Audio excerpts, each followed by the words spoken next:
when China started building the Three Gorges Dam, there was mass community opposition to that because it would come at the expense of ancient ancestral homelands and sites which have ties to local communities. However, the value of the development that the dam provided outweighed any harm to those communities. Even though there were less tourist attractions and less places for people to visit, people there can now eat clean food, drink clean water, and have access to sustainable food and crops. We support rapid development of states through infrastructure, which their model doesn't provide. Because our stance is that it is unfortunate that development does come at the expense of community areas, but overall, it is for the benefit economically of the state that infrastructure goes ahead. So, a few points of rebuttal. Firstly, on their arguments about the perceived long-term benefits and how this doesn't weigh up against community interests. So they told us that when their communities object, it's actually better for local communities because corporations don't understand local communities, right? Our response to this is that if you hold the interests of the community paramount in every single case, you actually delay those projects and economic benefits, right?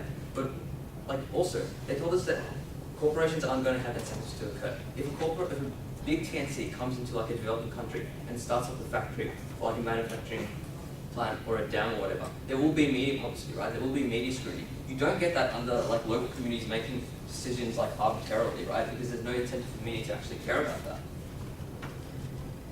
Moreover, the calculus of those community groups is to always prioritize emotional ties or cultural ties. It's not to prioritize any sort of economic benefits they get, right? So all their analysis about how these communities won't veto everything because they'll actually see the economic benefits doesn't work, right? Because they're always going to see, well, this is culturally significant to us, so they're not going to actually decide based on that. But we think the state can decide, right? The state can make an objective decision on what's best. On this idea of environmental damage and damage to irrigation and stuff like that. Firstly, we think it's better if we have a government with a strong executive power to intervene and actually deal with those issues, right? Because if you have a local community that who has strong interests, they might actually hinder that ability to deal with that. But moreover, all the resources they talked about, water and food, right? They're only valuable to those communities to the extent that you can actually provide them to the market. But if you don't have infrastructure, you can't actually get it to the market in the first place. So that value is irrelevant, right? So, moving on to substantive, I have 2 points for you in this speech. Firstly, why the local community can't value infrastructure development objectively, and secondly, why their model actually delays vital infrastructure. So firstly, why the local community can't place the value of infrastructure development. We don't think that local communities should be the custodians of decisions over what infrastructure would be most beneficial for the state. Why?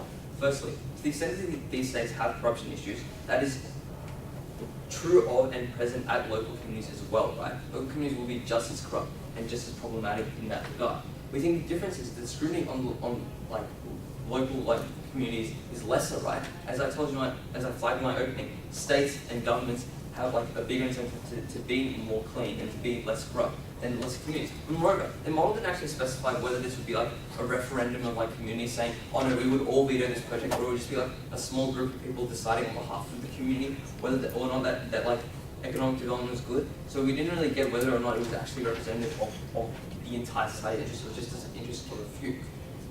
We think that means that they won't actually act in the best interest of the community, but instead hold states, the development of that state and the state as a whole to ransom, right, to get kickbacks, right? Because even if they don't have a referendum of locals, if they do try to have a referendum of local people in the community, you can still have problems like electoral fraud. You can still have problems ballot stuffing up and briberies, right? And we think it's common in these states and will be even more prevalent in these under their model. We think that even if these people are not actively corrupt, the decision calculus of those local groups doesn't take into account the good of the nation. Why? Because firstly, you don't have the information that the government has. The government has more access to information to decide whether or not a particular project is beneficial, not just for that community, but for the entire community as a whole, right? And these people don't care about how to increase manufacturing or sustainable use of resources such as dams and how it benefits the entire economy as a whole, right? Because they might not care about other community groups, right? They might not care about other ethnic groups or minority groups due to tensions between those two groups or caste tensions. So it's not in their interest to support policies that might benefit other groups, right? But we think the benefits are even down nationally, right? But when you have conflict between two local communities, like limiting your ability to actually start economic development and economic projects, you're unlikely to get the benefit at once of like groups being protected. Moreover, because it hampers the projects of developing states, which we prefer over like that protection. So, second point of analysis, why this delays vital infrastructure. We think even if their model works perfectly and still provides protections, we still oppose it. Why? Because this model delays the ability to get projects of infrastructure off the ground and actually get economic development. Because there are some communities that would never allow this to happen, right? Because they see those like areas or like community areas as too important based on like religious ideas, right? And so you get boycotted projects that would actually benefit the entire population by a small minority, right? A good example of this is like things like the Three Borders Down, moreover White Horse Village in China, which was like a small community village which was initially hesitant to change from like the CCP to actually develop the economy, but in the long term they got more benefits and they got more economic development in the long term and more jobs and more employment. Under their model, that kind of development would never actually happen, right? Because the community would always veto those kind of projects and they would never actually get any economic development. But under the status quo, the state has the power to go in and actually change that and actually make an objective decision. So, moreover, this creates like delays as their model and like protections like have to be negotiated around, right? So companies have to actually sit down and like negotiate with every single community group which might be affected and actually work their way throughout checks and balances, right? Checks and balances, right? That's harmful for a couple of reasons. Firstly, it means the benefits of infrastructure are delayed, so that means more people are living in poverty longer than they would otherwise if that project had gone ahead faster. But secondly, it delays beneficial employment and spending in the village, right? So if you have an infrastructure like development, you would have like people being employed in the local community, right? But moreover, like people in the local community might not actually care about that kind of employment because people who are making these decisions might not be representative of like the wider community as a whole, as I flagged earlier. We think these delays make it harder for Western contractors to work in that environment, which means it's more likely for them to pull out and harming that project indefinitely, right? Because why would you waste your time having to be like consistently meet like changing goalposts about what kind of like restrictions they have to work with when you can just like pull out and invest somewhere else, right? So we think that makes things like the designing and planning phase more harmful due to the constant risk and like of that project and like the inability of you to actually see whether that project is justified. So we think that comparing the scale of what is lost versus what is gained in terms of economic development shows us that the benefit is like a few, like 100 people in particular communities as opposed to long-term infrastructure benefits to the wider state as a whole.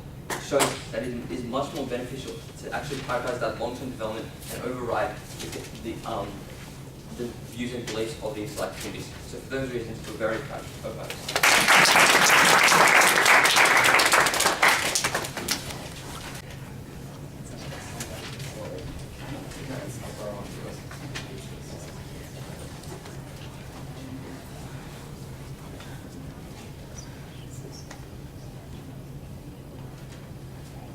Mr. Speaker, we are not ashamed to say that the economic benefit to these communities and to the country as a whole trumps the benefits that these guys wanted to talk about to those locals. Because when they wanted to tell us that this damages the ability to have farmland, we tell you that in order to have farmland be profitable and to make a killing on that market, you need to have the infrastructure to move those goods to market. You need to have dams that are able to provide the water to irrigate those fields, to get the fertilizer to those fields, to make them more profitable. We want to actually move these countries beyond the subsistence agriculture that they live on, and that requires infrastructure.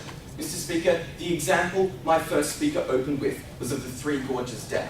What we want to know from these guys is exactly when would they say the thousands of deaths every year from the seasonal flooding of the Yangtze River would be able to trump the local concern of a few hundred people for a particular religious site that means that they can permanently veto that dam ever existing. At what point do they say that cost in lives is too great? I'd like to know. I think that point probably does exist, Mr. Speaker, and I'm more trusting of the government to make that happen than I am trusting of a local community whose concerns are not for the nation as a whole, but for the one particular religious site they feel an attachment to. I have two things I want to look at in this debate: integrating substantive and rebuttal. Firstly, will this actually protect local communities in an effective way? And secondly, can we still get development effective development in the affirmatives world. So firstly, can we still protect communities? Can we protect communities under their model? We think that the communities can be as well protected by the negative publicity that comes from the outcry that, as they told you, existed in the building of the Three Gorges Dam.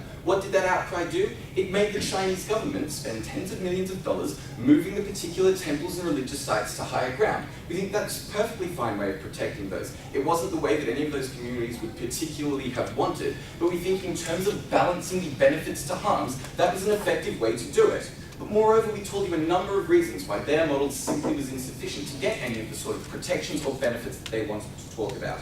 We told you that these local governments are often as corrupt or more corrupt than any national government making this decision. We told you that there's less media scrutiny on local governments than there are on national governments because the resources required for investigative journalism wouldn't exist for a local government when they do for a national government making these decisions. We told you that yes, the outcry did exist on the Three Gorges Dam because it was a decision of that national government. And we have particular problems with the model being as unclear it was as to what local engagement would be on this, or what the negotiating process would actually look like here. The only analysis we got here was literally, quote, "It's really obvious that there can be meaningful consensus." Well, it's not really obvious to me, and it's not really obvious to me why the only example of that was outcry. Outcry does not mean a majority of people in that area. It was also unclear exactly how big a local area would have to be and how many people would be included in that. But it's not even that, right? It's that this isn't just people protesting or people expressing displeasure. It's that a negotiation has to happen between that community and the company. Who does that negotiating? What's probably going to happen, Mr. Speaker, is that it is the current officials or village elders that exist there. We do not trust these people. We think they are more likely to be corrupt than national governments, to be self-interested, to take kickbacks and bribes and not protect that local community in any of the way that they wanted to talk about. We told you further that these people cannot price that wider benefit to that nation, even if they aren't corrupt.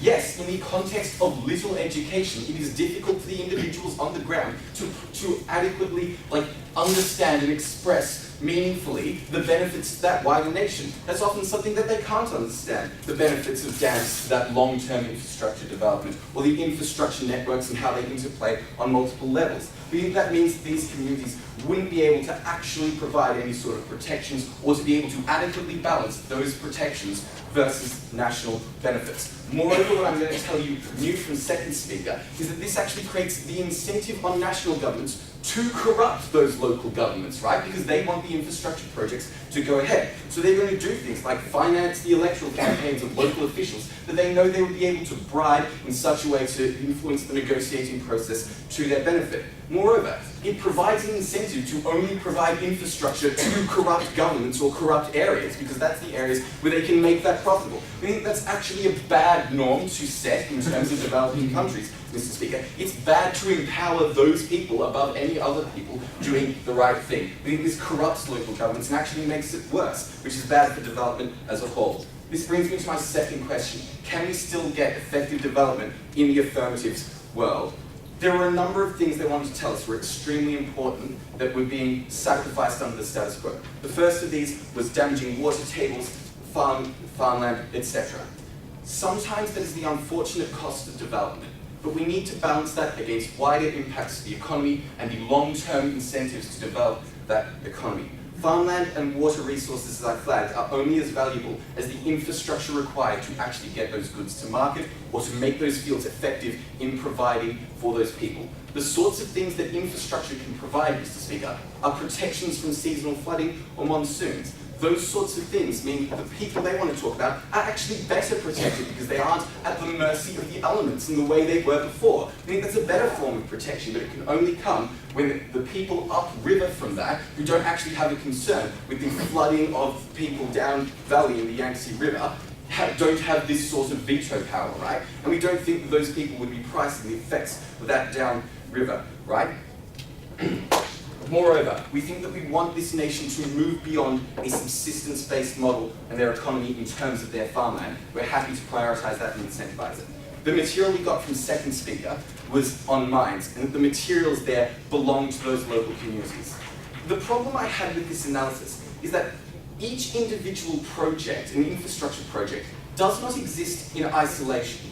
Even if it works perfectly in that one case, and that the mine goes ahead with communities getting their fair stake, you now can't get the electricity to that mine because some other project has been delayed or has been held up. You now don't have the port that you would need to export the ore profitably. So we don't think they're getting any benefit under their model because the Western company would say, well, without those other congruent infrastructure projects, that mine is now no longer profitable at all and we just won't build it. We think that's extremely harmful. We think that in terms of getting the local jobs that mine would have brought anyway, getting the local development that mine would have brought anyway, on comparative, we would rather have it under our model than theirs. We get better things there. Affirmative believes that this is just a matter of getting more sensitivity and then getting the same infrastructure. But as we told you from first, there would be a significant number of these infrastructure projects that would simply be vetoed because of the ancestral importance of that land or because of those religious sites. The important analysis here is that the Three Gorges Dam cannot be built anywhere else. Those benefits cannot come any other way. You can't move it upstream because it relies on a particular geography, meaning the river valley narrows to a point where you can actually dam it, or relying on the ability of that dam to be geographically close to the cities that require the electricity and drinking water that it could provide. You can't move it somewhere else. So when a community vetoes it, and it'll be hundreds of communities that are potentially affected to it and have veto power under their model, we think that it's likely that at least one of them is going to say, no, we don't particularly care about those sorts of things, we'll just stop it there. But even in the case of it just being delayed, that creates compliance costs, as we told you, which means these are less likely to go ahead. It means it's harder for the limited budgets of these states to meet the requirements of them. It means that project goes over budget. It never happens. Mr. Speaker, this just won't work effectively. Even if it does, economic development is more important and we're proud to oppose. At the commencement of Andrew's speech, we asked them to tell us the point at which the tens of millions of lives that are lifted out of poverty in China when we flooded the Yangtze is somewhat more important than their culture. And they never told us that at any point would they suddenly say that it is actually worth empowering huge amounts of people through economic liberation, even if we will lose like a couple of thousand people to religious sites and their ties to their land. And we think it's extremely problematic for the case when they've pulled this absolutely hard line where 100 people's value to their culture means that you can veto the economic empowerment of an entire nation. So, in terms of rebuttal, two things. Firstly, can local communities actually police this effectively? And two, how do we get long-term development? So in terms of local communities policing things effectively, their first argument was essentially that communities care about the environment and water, and because they care about these and they're affected by these on a daily basis, they understand what's going on. We think the ability of a state to actually deal with environmental issues, deal with water problems, is contingent on the fact that they have infrastructure to do. In order to build a pipeline, you must have already built a reservoir. We think that in many cases, these communities can't necessarily understand the complexity of this. I'll talk about this later. But they can't, and because of their culture and the importance of culture, they might veto these things. We think that furthermore, it's harmed by the fact that a lot of communities don't necessarily understand that projects built within their community can benefit other communities as well. And we think that the vested interest they have, especially considering the ethnic tensions that may exist in developing countries, means that you necessarily have some communities that actively don't want to help other communities. We told you about this first, and they never told us why all these communities actually want to work together. We think that's problematic for their case. We think the fact that they don't actually care about other communities means that you actually get really systematic, endemic problems in terms of organising water and making things more efficient. But secondly, we actually want to move these countries away from a subsistence economy. A subsistence economy is extremely vulnerable to things like external factors, things like the weather, droughts, and flooding. We think that's extremely harmful because it means these communities can never achieve economic agency when they're always at the mercy of the weather. We think it's harmful because they can't plan ahead. We also think it's harmful because in a general sense, it is less profitable. It means that they're more likely to stay in poverty. Secondly, the question of these communities being corrupt. So we told you, ladies and gentlemen, these communities are controlled by things that might be caste divisions, patriarchal power systems. And we told you that the fact that they can't be scrutinized by local media due to lack of resources means that these systems have been allowed to flourish. We told you that when you give them the reins, the opportunity to hold an entire country to ransom because they have these particular beliefs, it means that the scale of their kickbacks they realize they can get actually rises. They realize they can become more corrupt and do whatever the hell they want because they know they can definitely get away with it. We think the outcome here is particularly pernicious, not only in that these projects get vetoed, but particularly that a dichotomy exists between these corrupt officials or even these these village elders and the young people. We don't think that the young people, the people that actually go into employment in these areas, have necessarily the same connection to the land as the village elders who lived for a large portion of time in an area which is quite different economically. And they think that these different values, apart from just being corrupt, mean that these corrupt decisions aren't even in the best interest of the community as a whole. And the idea of this corruption was never responded by their side. But then eventually at that day, they tried to pull back. They're like, oh, we'll have free voting. We already covered this in our first affirmative. We told you that things like electoral fraud will be endemic here. Not only because of the power systems I already told you about, but because it's actually really easy to do in these countries, and especially in individual communities, because you won't have national media scrutiny, you won't have huge amounts of overseeing occurring. We think that's harmful because their model fails to actually prevent that. Lastly, they told us that these communities can be empowered to be objective. So one, we think that there are certain communities that would never ever accept that there might be economic benefits to the rest of the country, and they would always veto things. We never told you that every community would veto everything. We think it is facetious for them to say that throughout their case. But we think there are certain cases in which these communities will never ever say that their culture is less important than the wider economic benefits. We think that's harmful because it means that they're not being objective. But secondly, we think that some of these systems are actually quite complex. And in communities where you don't necessarily have a large amount of educated people, it's hard for people to understand things like complex manufacturing pathways or the way that you can transition from subsistence to a manufacturing economy. It's particularly harmful because even in the communities where you do have some people who are educated, you're only really educating certain people. So you don't actually end up with the free voting that they wanted. You end up with a different power system that's harmful to their side of the house. Secondly, in terms of how we actually get long-term development. So, firstly, they told us there'd be resentment towards development and when that doesn't occur with consideration. And because of this, all this stuff would be really felt.